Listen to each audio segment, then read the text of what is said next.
Hello, I'm Ryan Keane. I'm the director and producer of the Gypsy music video, and I am here to talk to you today about how effective I think the combination of my ancillary and final texts were.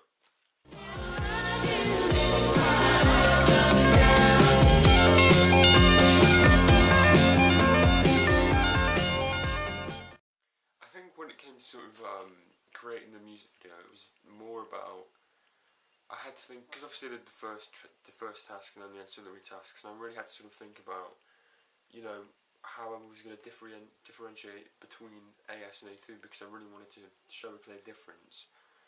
But on the whole, I think that it was very successful for me, especially if you look at my magazine advert and my digipack.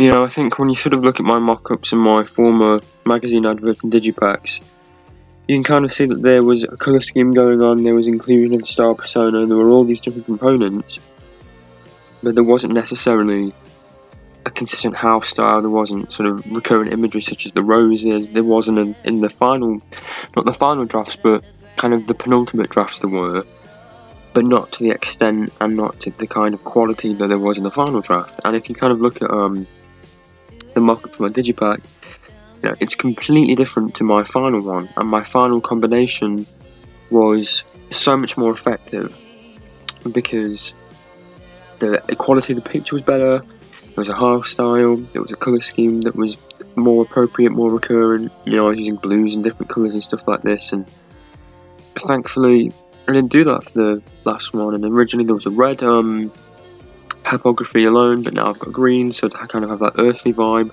So I honestly do think that my final task and my final products were exponentially more effective than the combination of ancillary tasks because of those reasons, and the quality was just far better. Even for my music video, the final draft, I used sepia, whereas in the ancillary I didn't, and it just gave it that sort of eclectic edge and eccentricity, and really kind of highlighted the nostalgia of the video that I wanted to convey. I was unsuccessful at doing that in the ancillary tasks in the first draft.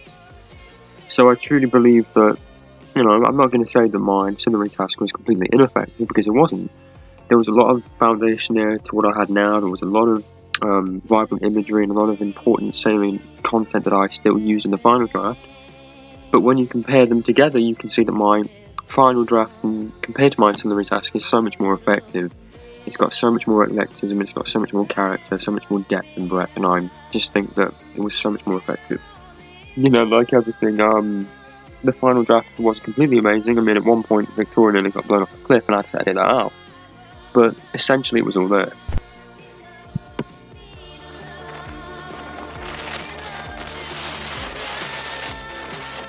There were other issues such as Victoria, the costume sort of changed because she chose it on clothing, but I suppose that's not a huge issue, because it shows eclecticism, it shows variety.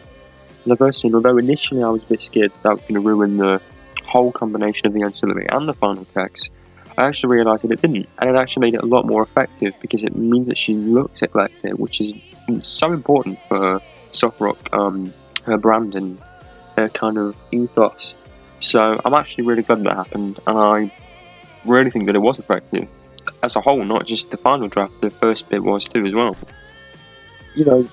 There were some similarities between the ancillary and the final draft, such as there was a colour scheme, it was high quality, there was heavy inclusion star persona, but if you look at my magazine advert, for example, and the pictures I used for that, I didn't use a face. I wanted to offer eclecticism, and that wasn't done in the ancillary tasks. So it actually made me think that maybe the ancillary task originally not being that effective meant that the whole product as a whole was effective, because it showed I had developed it. It showed I had worked on the areas that I produced, and I wasn't just leaving issues, I was actually creating developments and actually going out there and improving on it. So beforehand there was always Victoria's face involved, and people just got to know her instantly. It was repetitive, it was monotonous. People wanted variety, and I found that from my audience feedback, so I really wanted to challenge that. So in a way I'm glad that my ancillary task wasn't as effective as the final draft. But I do think that as a whole, because I have developed it, and because I have challenged it, and because I have improved upon what was wrong or not right or not working the way I wanted it to work, it really is so much more effective as a whole.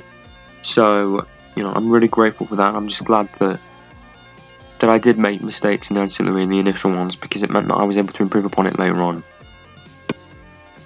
So, ultimately, I think the combination of the ancillary text and the final drafts were effective because I had developed mistakes, I had corrected them, uh, developed colour schemes, created higher quality images, gave more visual imagery, and it was because that I made those mistakes initially that I was able to improve upon them and sort of have a bigger foundation, a bigger basis to create something even better in the long run. So my final draft, essentially, it is more effective than my first drafts, but I don't think they would be successful and effective without the ancillary tasks, because without them I would never have improved upon what was wrong.